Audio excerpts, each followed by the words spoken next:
سيارة 6 حوثيين يقتلون على أطراف عمران، تسرح هيئة الرئاسة بسيارة ثيران، دولة رئاسة هيئة رئاسية تجيب ثيران.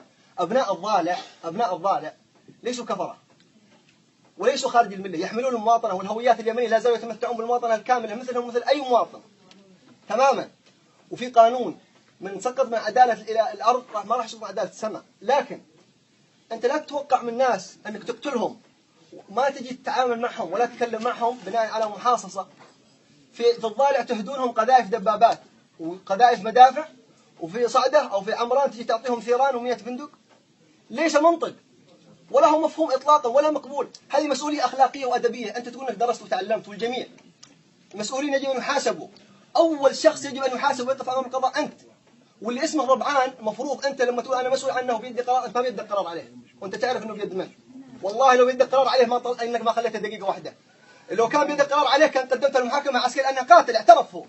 طلع وذكر في صحيفة 26 سبتمبر في عددها ثالث يوم بعد العملية اللي سواها أنه إحنا أخطأنا. طيب أرواح الناس فيها خطأ لكنها تحصل لها حساب وعقاب وتحاسب. هذه دماء ناس. أنت لو قلت لك ابن ولا ابنة ولا مرة ولا طفل راح تسكت؟ اليوم اللي موجودين كلهم اليوم يعيشون في أفضل بيوت، يلبسون أفضل بدلات كلنا وعايشين أفضل حياة، ما حد قتل لنا ولهذا الكلام ما حيتكلم. بس أنت حس بإحساس قتل ابنها البريء، حس بإحساس أب ما عنده لا طفل واحد وقتل. ما منطقة في أنا أتكلم عن الوزير لو سمحت. لو سمحت.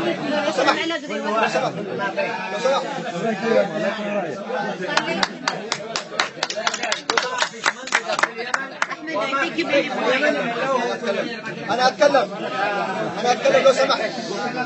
أنا أتكلم. أحمد كيف سمحت. عادي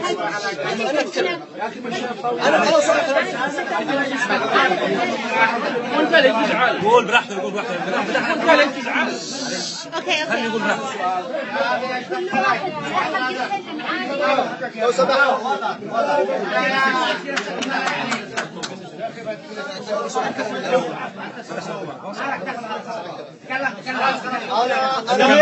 أنا في ضمنها يتبع السفارة اليمنية وأحمل جواز يمني لي حق المواطنة وأتكلم وأناقش.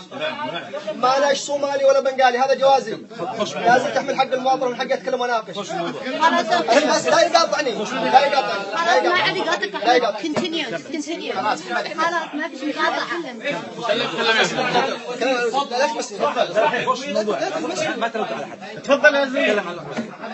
اوكي خلي الولد يقول اللي يشتيه. اوكي النفاق هو اللي ضيع اليمن. ابسولوتلي هذا اللي ضيعنا. لو سمحت. بس كمل اختصر بس. مش حيعمل احمد. تفضل يا أخي. قلت كلام مضبوط. لو سمحت يا أستاذ عادل. يا أستاذ عادل.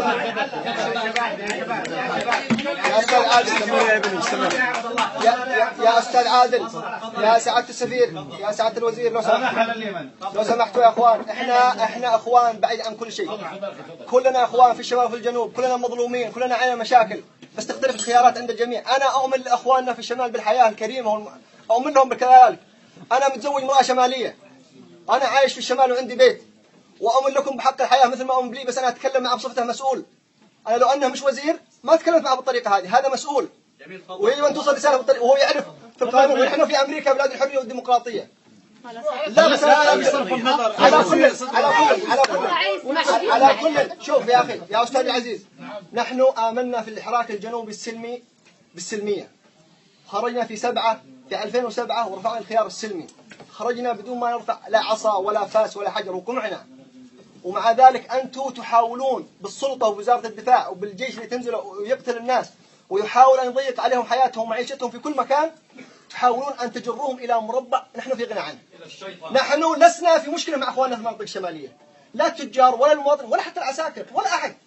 نحن عندنا قضية، أصحاب قضية، والقضية نرفع فيها علم وشعارات فقط، لا نرفع سلاح ولا نرفع أي شعارات بالموت لأحد إطلاقا، بس إن نقمع بقوة السلاح اللي أنا كمواطن جنوبي أدفع الضرائب عشان العسكري يأخذ راتبه وأنت تأخذ راتبك.